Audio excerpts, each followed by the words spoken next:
أعوذ بالله من الشيطان الرجيم. بسم الله الرحمن الرحيم. ولا تقولن لشيء إني فاعل ذلك غدا إلا أن يشاء الله.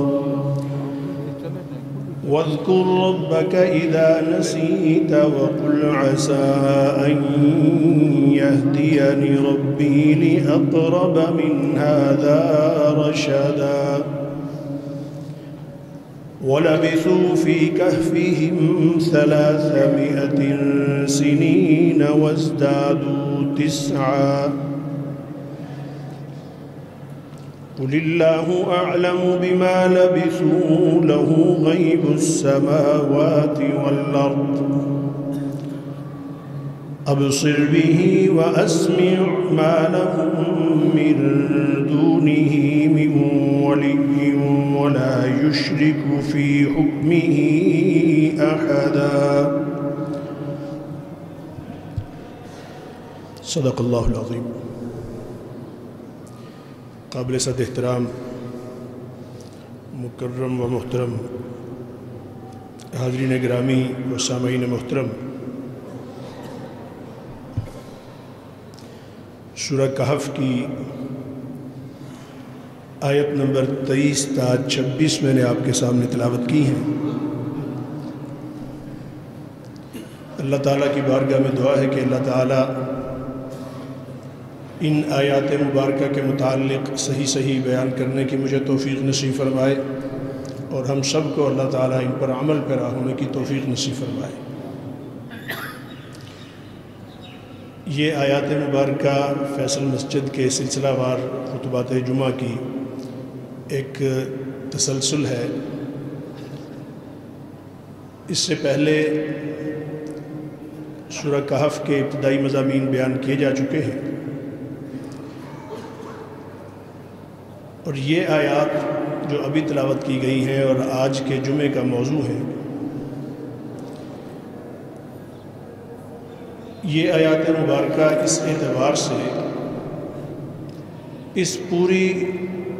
سورہ مبارکہ یا اس کے مضامین کا وہ عمود ہیں، وہ ستون ہیں کہ جس کا تعلق بندہ مومن کی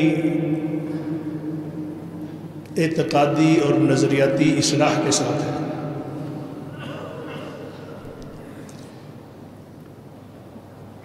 ایک انسان کے لیے اس کی زندگی کی سب سے قیمتی متاع، اس کے پاس سب سے بڑا خزانہ اور سب سے بڑی دولت اور سب سے اہم چیز اس کی زندگی کی، اس کا اس دنیا کے اندر رہتے ہوئے شعور سنبھالتے ہی اپنے رب کے ساتھ اس کا وہ تعلق جو کہ خالق اور مخلوق کے درمیان ہونا انتہائی ضروری ہے. اس کے تصورات اپنے رب اور اپنے خالق کے متعلق بالکل صحیح ہونے چاہیے. انسان کو اللہ تعالیٰ نے اشرف المخلوقات بنایا ہے اور اپنی مخلوقات میں سب سے زیادہ صلاحیتیں عطا فرمائی ہیں. اس کو عقل و ادراک کی سب سے اعلیٰ قوتیں عطا فرمائی ہیں. اس کو اللہ تعالیٰ نے شعور کی وہ بلندی عطا فرمائی ہے کہ جس کے ذریعے یہ اپنے رب کو آسانی سے پہچان سکتا ہے. لیکن ان صلاحیتوں کو استعمال کرنا ضروری ہے. اس کام کے لیے اللہ جل شانہ نے اپنی مخلوقات میں سے سب سے عظیم ہستیاں حضرات انبیاء علیہ السلام کو اس کائنات کے اندر مبعوث فرمایا،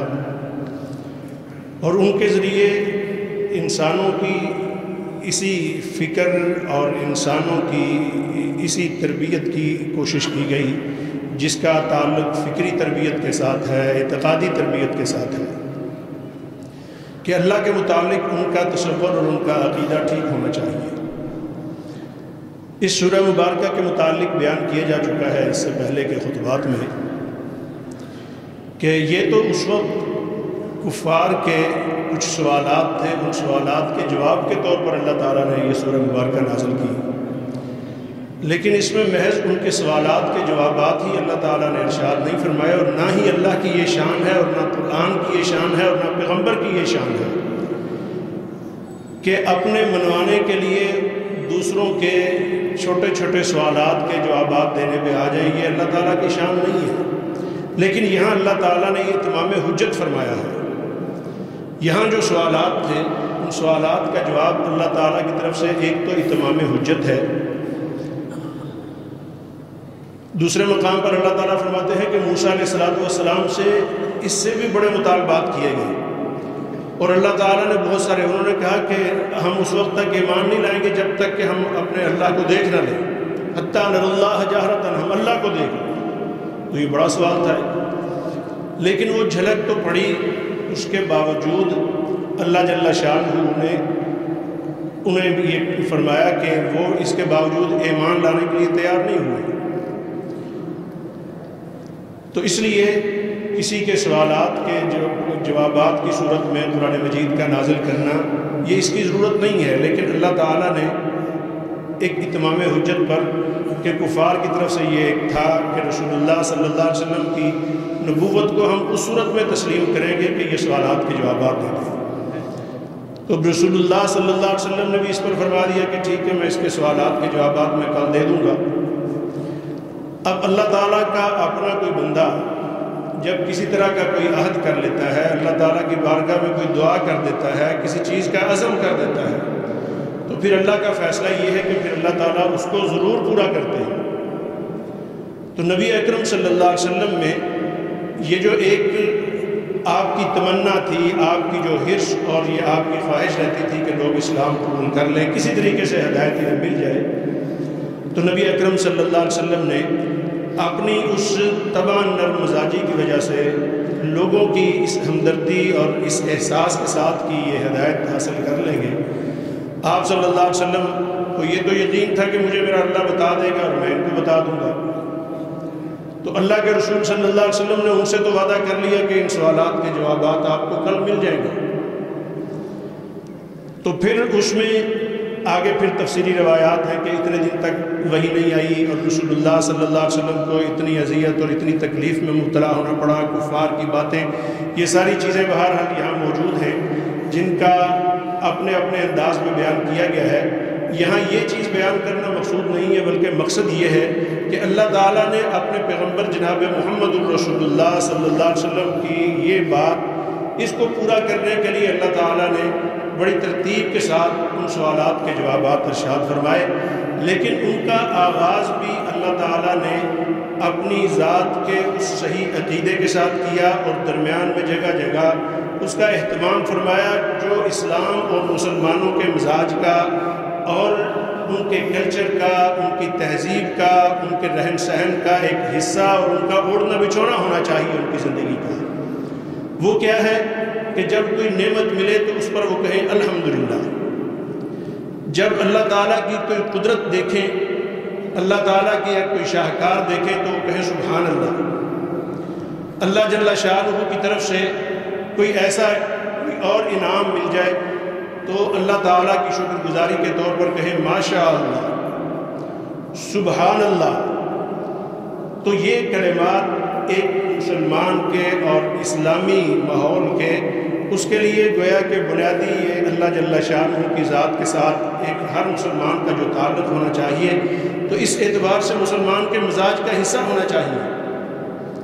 تو یہاں رسول اللہ صلی اللہ علیہ وسلم کے ذریعے امت کو یہ تعلیم دی گئی۔ ایک طرف تو کفار کے ان اعتراضات کی اس انداز میں ذکر کیا گیا کہ یہ جو سوالات انہوں نے کیے تھے، ان سوالات کی بھی کوئی حیثیت گویا کہ نہیں تھی اور ان کو جواب دینے کی بھی کوئی ضرورت نہیں تھی۔ کفار کا یہ سوال کرنا اور اس کے اللہ کی طرف سے جواب آنا ظاہر ہے یہ کسی کے سوال کو اہمیت دینے کے برابر ہوتا ہے، جبکہ اس کی ضرورت نہیں تھی۔ لیکن اللہ تعالیٰ نے اس کا جواب کیوں ارشاد فرمایا؟ اس لیے کہ اپنے پیغمبر صلی اللہ علیہ وسلم نے جو لوگوں کے ساتھ وعدہ فرمایا تھا تو اللہ نے اپنے پیغمبر کی لاج رکھی، جو رسول اللہ صلی اللہ علیہ وسلم کا مقام نبوت ہے، نبی اکرم صلی اللہ علیہ وسلم کی ذات گرامی کی جو حیثیت ہے اللہ جل شانہ کے ہاں، تو اللہ تعالیٰ نے اپنے پیغمبر کی لاج رکھتے ہوئے، اپنے پیغمبر کی عزت افزائی فرماتے ہوئے ان سوالات کے جوابات اس ترتیب سے رکھ دیے، لیکن اس میں اس عقیدے کو، اللہ تعالیٰ کی ذات کے متعلق صحیح تصور کو، اللہ جل شانہ کی شان کے تعارف کے لیے ساتھ وہ چیزیں جگہ جگہ بیان کر دیں۔ اور سورہ کہف میں پہلے جمعے میں ہم بیان کر چکے ہیں کہ سورہ کہف میں اللہ تعالیٰ نے 4 بڑے بڑے واقعات بیان کیے ہیں، اور ان میں اللہ تعالیٰ نے انسانی زندگی سے متعلق جو مختلف آزمائشیں آتی ہیں، ان آزمائشیں اور آزمائشوں پر پورا اترنے کے لیے اللہ تعالیٰ نے جو حوصلہ ایک مسلمان میں ہونا چاہیے اس کا تذکرہ کیا ہے۔ اب ان سارے واقعات کے ساتھ یہاں شروع میں جس طرح موجودہ آیات جو تلاوت کی گئی ہیں، یہاں اپنے پیغمبر سے فرمایا میرے پیغمبر یہ کبھی کچھ سوالات کرتے ہیں، پھر جب انہیں یہ چیز میسر آ گئی تو ان کی اپنی تاریخ یہ ہے، جو لوگ اللہ اور اس کے رسول اور پیغمبروں کی تعلیمات سے جو ہٹ جاتے ہیں تو اپنی طرف سے پھر یہ باتیں بناتے ہیں۔ کوئی کہتا ہے جی کہ وہ 3 تھے اور چوتھا ان کا کتا تھا، کوئی کہتے ہیں جی 4 تھے اور 5واں ان کا کتا تھا، کوئی کہتے ہیں جی وہ 6 اور 7۔ تو اس طرح کی جو باتیں کرتے ہیں، ان باتوں میں آپ کو پڑھنے کی ضرورت نہیں ہے، آپ کا یہ مقام نہیں ہے، ایک طرف تو یہ بتا دیا۔ پھر اسی طریقے سے آگے آج کی آیات میں یہ بھی آ رہا ہے کہ کوئی کہتا ہے جی اتنے 100 سال تک سوئے رہے، کوئی کہتا ہے اتنے 100 سال تک سوئے رہے، کوئی کہتا ہے جی 309 سال تک سوئے رہے، 300 سال تک سوئے رہے۔ یہ جو اسرائیلیات ہیں یا اسی طریقے سے جو پہلے کی کتابیں ہیں، یہ تاریخی افسانے تھے، تو ان میں یہ بحثیں موجود تھیں۔ تو نبی اکرم صلی اللہ علیہ وسلم سے فرمایا گیا کہ آپ کا کام ان بحثوں میں ان کے جوابات دینا نہیں ہے، اس بحث کا حصہ بننا نہیں ہے۔ یہ ایک لغوی قسم کی چیزیں ہیں۔ مسلمان کا کام اتنی سطحی نوعیت کی چیزوں میں پڑھنا مسلمان کا کام نہیں۔ مسلمان اصولوں پر اور اس کے مطابق جو اس کی زندگی کا مقصد ہے اس کے مطابق وہ چلتا ہے۔ تو نبی اکرم صلی اللہ علیہ وسلم کو ایک طرف تو ان چیزوں کا جواب بھی دے دیا، اور ساتھ ہی ساتھ تربیت فرمانے والی ذات اللہ تعالیٰ کی ہے، رہنمائی فرمانے والی ذات اللہ تعالیٰ کی ہے، مخاطب تو رسول اللہ صلی اللہ علیہ وسلم ہے، لیکن تعلیم پوری امت مسلمہ کے لیے ہے کہ جب کوئی بات کسی سے کرتے ہیں، کسی چیز کا کسی کے ساتھ اقرار کرتے ہیں، تو ساتھ انشاءاللہ ضرور کہا کریں۔ انشاءاللہ کیوں؟ اس لیے کہ اللہ جل شانہ کی طاقت کے بغیر ایک پتہ بھی نہیں ہل سکتا، اللہ تعالیٰ کی قدرت کے بغیر کوئی کام نہیں ہو سکتا۔ اور نبی اکرم صلی اللہ علیہ وسلم کو بھی یہ بات امت کے لیے سکھا دی گئی، اور خود بھی فرمایا کہ آئندہ آپ ان کے ساتھ اس طرح کے وعدے نہ کریں کہ یہ کام میں کل کر لوں گا، کیونکہ ہر کام اللہ جل شانہ کی قدرت سے اور اس کی تدبیر سے ہوتا ہے، اور اللہ تعالیٰ نے کس کو کیا چیز بتانی ہے اور کیا چیز بتانے کی ضرورت نہیں ہے۔ تو اس میں جو اصل کرنے کا کام ہے پوری انسانیت کا، اور پھر اس میں مسلمانوں نے جس چیز کا بیڑا اٹھایا ہے وہ یہ ہے کہ وہ دین جو سچا دین حضرات انبیاء علیہ السلام کو اللہ نے عطا فرمایا، تو اس دین کا قیام، اس دین کو اپنی انفرادی زندگیوں میں بھی اپنے عمل کے اندر لے کے آنا، اپنی انفرادی زندگیاں بھی اس دین کے مطابق بنانا، اور اپنی معاشرتی اور اجتماعی زندگیوں کو بھی اللہ اور اس کے رسول صلی اللہ علیہ وسلم کے مبارک طریقے اور اس نظام کے مطابق بنانا جو اللہ تعالیٰ نے جو نظام انسانوں کو عطا فرمایا ہے۔ یہ اصل انسان کی زندگی کا یہ مقصد ہے کہ اس دنیا کے اندر آنے کے بعد اپنے آپ کو اس نظام کے ساتھ وابستہ کر دے جو اللہ تعالیٰ کا دیا ہوا ہے، اپنے آپ کو اس کا حصہ بنا دے جو اللہ اور اس کے رسول کی تعلیمات ہیں، اس کے تابع کر دے اپنے آپ کو جو اللہ کے رسول، اللہ تعالیٰ کے اور اس کے رسول کے احکامات ہیں۔ تو اللہ اور اس کے رسول کے احکام اور تعلیمات کے مطابق انسان کو اپنے آپ کو ڈھالتے ہوئے اپنا پورا نظام، اور وہی جس کو ہم اسلامی تعلیمات، اسلامی نظام اور ہمارا شریعت اسلامیہ جس کو کہا جاتا ہے، تو یہ وہ چیز ہے بنیادی طور پر جو انبیاء علیہ السلام کو اللہ تعالیٰ کی طرف سے امانت ملی کہ انسانوں کے خوبصورت زندگی گزارنے کے لیے جو اصول ہیں، انسانوں کے خوبصورت زندگی گزارنے کے لیے جو اللہ تعالیٰ نے جو انہیں خود سسٹم عطا فرمایا ہے، وہ یہ ہے جو پہلے انبیاء کو اور پھر جناب محمد رسول اللہ صلی اللہ علیہ وسلم کو عطا کیا، جس کا انہی تلاوت کردہ آیات میں آخر میں اللہ جل شانہ ارشاد فرماتے ہیں جس سے متعلق کہ فرمایا کہ ما لہم من دونہ من ولی ولا یشرک فی حکمہ احدا، کہ اللہ تعالیٰ کے احکام میں، اللہ تعالیٰ کے دین میں، اللہ جل شانہ کے نظام میں کسی کو بھی شریک ہونے کی، کسی کو بھی شریک کرنے کی، کسی کو بھی مداخلت کرنے کی اللہ تعالیٰ کی طرف سے قطعاً کوئی گنجائش نہیں ہے۔ جو اللہ تعالیٰ نے انسانوں کو زندگی گزارنے کے لیے جو نظام دیا ہے وہ ان کی انفرادی زندگی میں عبادات کی صورت میں ہے تب، اگر ان کی انفرادی زندگی میں دوسروں کے ساتھ معاملات کی صورت میں ہے تب، اسی طریقے سے اجتماعی زندگی میں انسانوں کے نظام معاشرت کی حیثیت رکھتا ہے تو تب، اگر انسانوں کے نظام معیشت کی حیثیت رکھتا ہے تو تب، انسانوں کے نظام سیاست اور نظام عدل کی حیثیت رکھتا ہے تو تب، اللہ اور اس کے رسول صلی اللہ علیہ وسلم کے دیے ہوئے اس سسٹم کے مطابق اپنے آپ کو ڈھالنا اور اسے اپنی زندگیوں میں لے کے آنا، یہ انسان کی اس زندگی کی سب سے بڑی متاع، سب سے بڑا اس کی ذمہ داری اور اللہ تعالیٰ کی طرف سے سب سے بڑا یہ گویا کہ آرڈر ہے جو انسان کو اپنی زندگی میں جو لازمی اختیار کرنا ہے۔ اسے اللہ تعالیٰ نے متعدد مقامات پر ذکر کیا۔ سورہ یوسف میں اللہ جل شانہ فرماتے ہیں ان الحکم الا للہ، اللہ تعالیٰ کے حکم کے علاوہ کسی کا حکم نہیں ہے، اللہ جل شانہ کی حاکمیت کے علاوہ کسی کی حاکمیت نہیں ہے۔ یہاں بھی اسی چیز کا ذکر فرمایا گیا، فرمایا کہ ولا یشرک فی حکمہ احدا۔ اس سے پہلے سورہ بنی اسرائیل کے بالکل اختتام میں ہم پڑھ چکے ہیں وَلَمْ يَكُنْ لَهُ شَرِيكٌ فِي الْمُلْكِ، کہ اللہ تعالیٰ نے اس زمین کے لیے جو انسانوں کو نظام دیا ہے اس میں کسی طرح کی کوئی ایسی چیز، انسانوں کا کوئی فیصلہ، انسانوں کی کسی اور ایسی سوچ کے مطابق، ان کی ایسی پلاننگ کے مطابق جو اللہ کے نظام سے جو متصادم ہو، اس کو اللہ تعالیٰ اس دنیا کے اندر پنپنے نہیں دیتے۔ اللہ تعالیٰ کی مشیت کے خلاف ہے، جو کام بھی ہوگا اللہ کی مشیت اور اللہ تعالیٰ کے نظام کے مطابق ہوگا۔ اسی کو اللہ تعالیٰ نے یہاں بھی ذکر فرمایا کہ اے میرے پیغمبر صلی اللہ علیہ وسلم اصل جو چیز ہے اس کی طرف انسانوں کو لے کے آئے، اور وہ اصل چیز کیا ہے؟ یہ کہ جو کچھ بھی ہو رہا ہے یہ مشیت اللہ تعالیٰ کی، اس کا رسوخ لوگوں کے اندر ان کے عقیدے کا یہ حصہ ہو کہ کائنات کا جتنا بھی نظام چل رہا ہے اللہ کی مشیت سے چل رہا ہے، اللہ تعالیٰ کے حکم سے چل رہا ہے، اس میں کسی کے کوئی حکم کی کوئی مداخلت نہیں ہے، اس میں کسی کا کوئی اور ذرہ برابر ہی۔ تو یہاں اصحاب کہف کے واقعہ کے اندر اور اس کے اختتام پر اس کو بیان کرنے کا خاص طور پر مقصد یہ ہے کہ وہ چند ہی تو لوگ تھے، ان کے مقابلے میں اتنی بڑی ایک سلطنت تھی، اتنی بڑی ایک حکومت تھی، لیکن یہ چند لوگ جو ایمان پر ثابت قدم ہوئے، جو حق پر قائم ہو گئے، اللہ جل شانہ نے ان کی حفاظت کے کیا کیا انتظام فرمائے۔ یہ بظاہر بے گھر ہو کر نکلے تھے، ان کے پاس کچھ بھی نہیں تھا، لیکن اللہ تعالیٰ نے ان کی مدد اور تائید اور نصرت اس طریقے سے فرمائی کہ ان کو 300 سال تک یا اس کم و بیش اس کے مطابق کے زمانے تک، جس کے متعلق اللہ فرماتے ہیں کہ اس کا اصل علم اللہ ہی جانتا ہے۔ یہاں جو تعدادیں اللہ تعالیٰ نے بیان کی ہیں یہ لوگوں کی اپنی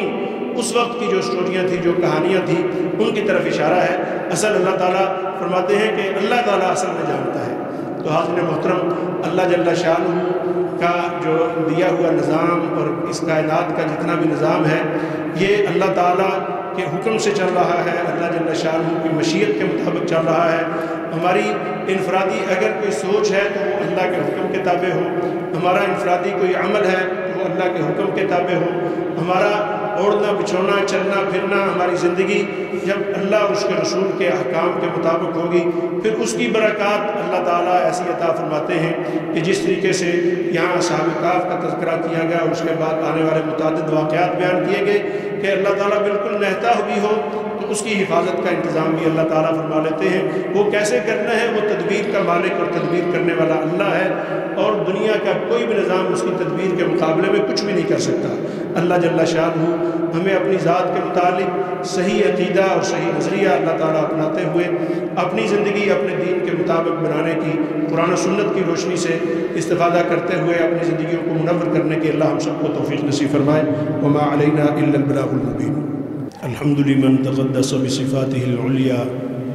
والصلاة والسلام على من لا نبي بعده ولا رسول في الورى محمود المقام عند الله أسوة عمدة كافة أما بعد فأعوذ بالله من الشيطان الرجيم بسم الله الرحمن الرحيم ولا تقولن لشيء إني فاعل ذلك غدا إلا أن يشاء الله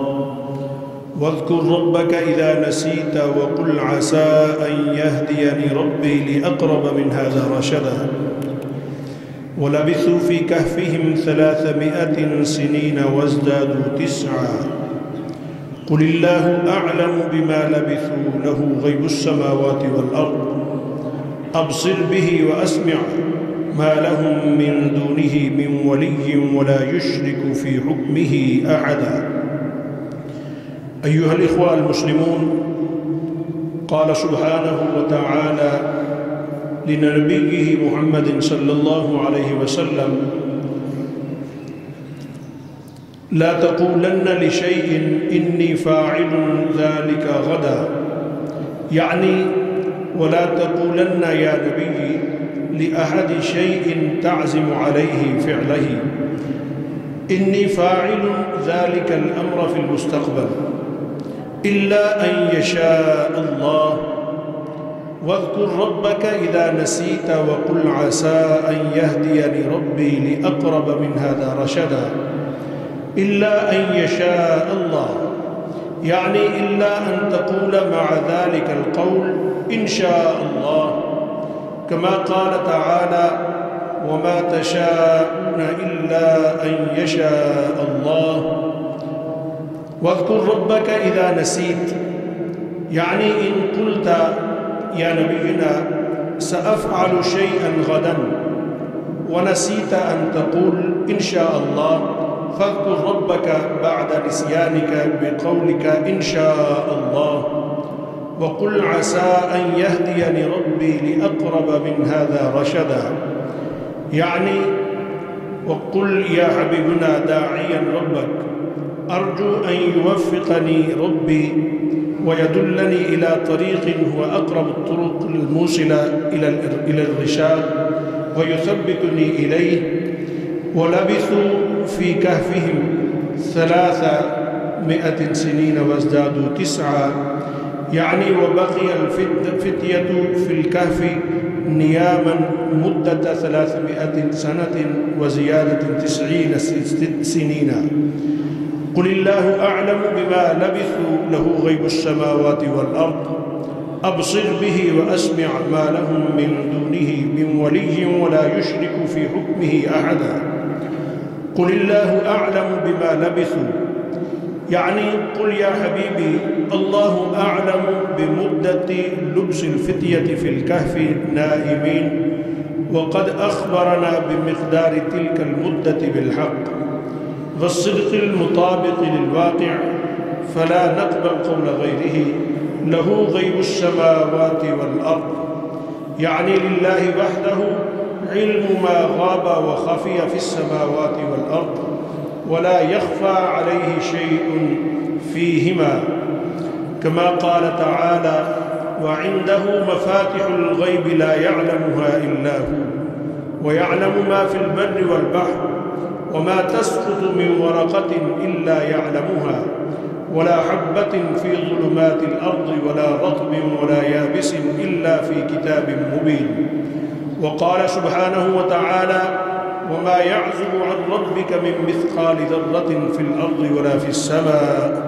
ولا أصغر من ذلك ولا أكبر إلا في كتاب مبين. وقال عز وجل: عالم الغيب والشهادة الكبير المتعال. وقال سبحانه وتعالى: إن الله لا يخفى عليه شيء في الأرض ولا في السماء. قال: أبصر به وأسمع يعني ما أبصر الله لكل موجود وما أسمعه لكل صوت، فلا يخفى عليه شيء من ذلك، كما قال تعالى: إن الله سميع بصير. ما لهم من دونه من ولي يعني ما لجميع الخلق في السماوات والأرض من دون الله من ولي يلي أمرهم ويدبر شؤونهم.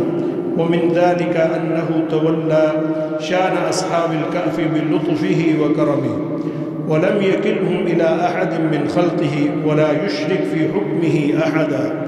أقول قولي هذا واستغفر الله العظيم لي ولكم ولسائر المسلمين.